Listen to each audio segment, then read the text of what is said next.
Welcome to Sib Spot. Today's featured Reddit stories are from Entitled People.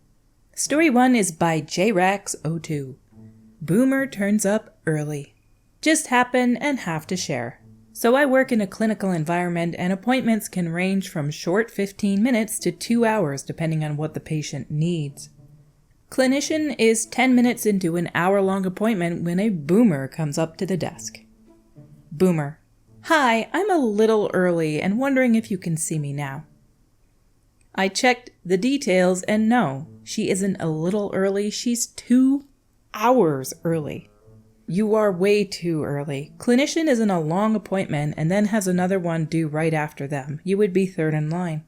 I recommend you go have a coffee somewhere and come back in an hour and 45 minutes. Boomer: But my appointment is quick, right? Yes. Boomer: And you won't see me now? No. Boomer: This isn't very good service, is it? Look, I'm not interrupting an hour-long appointment because you have bad planning. Come back in 2 hours. Boomer waddles off, muttering to her husband about bad service. Like, give me a break, you are way too early. I ain't doing it. Turn up on time or 5 minutes early. What the F are you doing 2 hours early? To be fair, it's better for them to arrive any amount early than to arrive late, right? Our next story is by Life Needs Lubricant. But it's just a few dollars. I just witnessed quite possibly the most entitled interaction of my life. I, 40 female, was at my local convenience store talking to the owner's daughter. She needed help with homework and was asking everyone if they could help her understand it. Shakespeare isn't for everyone, but is something I thoroughly enjoyed at school. I am in there almost daily, so they know me. In walks this woman, probably around my age, and she begins gathering items and dumping them on the counter, completely disregarding other customers who were already at it. This goes on for a few minutes and then she goes to pay. At this point, the clerk is serving someone else and this woman interrupts the transaction and states, "My items are on the counter, so you shouldn't be serving anyone else as I'm clearly waiting to be served." I always believed that in order to be served in a store, you had to physically be in line or at the counter. Maybe I'm wrong. The man being served smiles at this woman and says something along the lines of he's buying smokes and needs 30 seconds to complete his transaction and she can just wait. This led to much huffing and puffing from the woman. She then turns to me and says, "Can you believe the audacity of some people?" I can't help but giggle before I reply with, "No, but I do really appreciate irony." She didn't get the joke. By now, the guy has left and the clerk is ringing up her items and putting them into bags. He finishes and tells her the total, which was 30-something. She tells him he will take $25 because that's all she has. He tells her he will willingly take the $25 providing she removes sufficient items to ensure it covers her bill. Introduce tantrum, stage right. I need everything. You can't deprive me of my needs. Who do you think you are? I'm calling my husband. The clerk doesn't miss a beat and replies with, "Make sure he brings his wallet." Now, the kid and I have completely forgotten about Shakespeare and are enjoying the theater production unfolding in front of us. Out comes her phone and she's scrolling furiously whilst repeating, "Just wait till he gets here."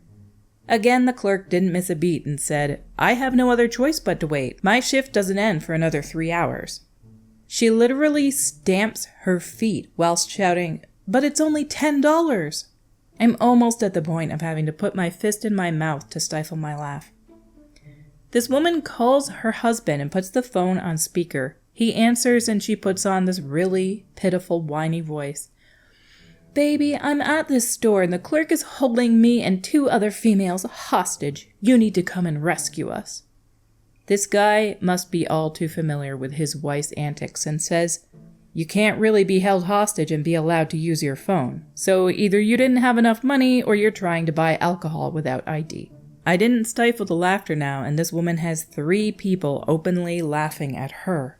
She has to sheepishly admit it was the former. Her husband then says, "If you leave the chips, candy, and soda behind that you don't need, and that we have more than enough of in the house, I'm sure you'll have enough money." She started a protest and her husband uttered, "I've told you about doing this crap. Say one more word and I'm canceling your birthday."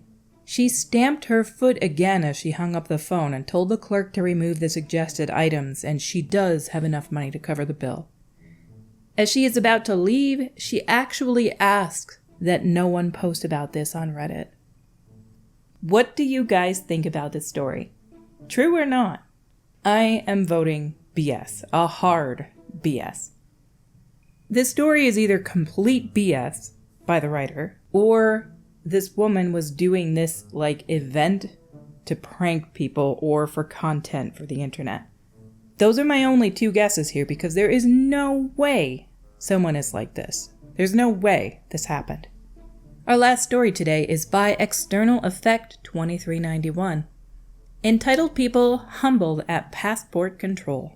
I think this is the first time in a long while I saw a group of people act entitled, were yelled at by other people in line, and they actually listened.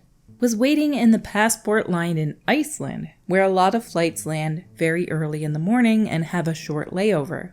Think around 1 hour before connecting to a new flight. Me and so many others got off our flight that landed at 6:30 a.m., waited in passport control, and had to make a connecting flight that was taking off at 7:20. The non-EU side of the passport line had nearly 200 plus people waiting in line. It was going about as fast as it could. So slow, and that's just the reality of it. At 6:30 a.m., most people took their tiredness and knew the best bet was to just wait in line and hope the flight waits for most of its passengers or just quietly accept the connection isn't going to happen. Except for one family. Back of the line, one man goes nearly to the front and pesters this half-awake 20-year-old kid about cutting in front of him because his flight is leaving soon. No kidding. Everyone's is.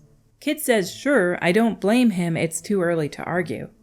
Line cutter waves to the back and shouts, he said we can go in front of him, and 6 other entitled folks, his family, ? They were all dressed in matching tropical vacation clothes, come striding their way up to the spot in front. Cue uproar from the whole line. What do you think you're doing? Go to the back. Go back to where you were. You aren't special. The line cutter tried to reason his way and said, but we have a connection that leaves at 7:30.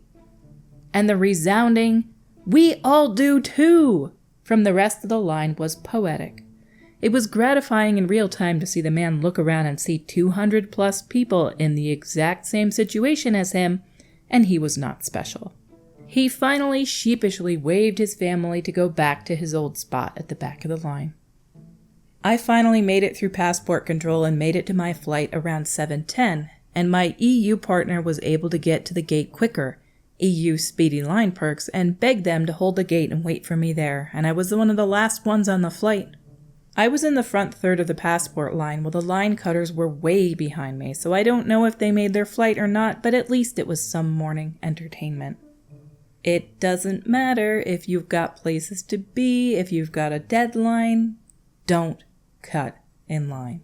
Don't cut in line at airports.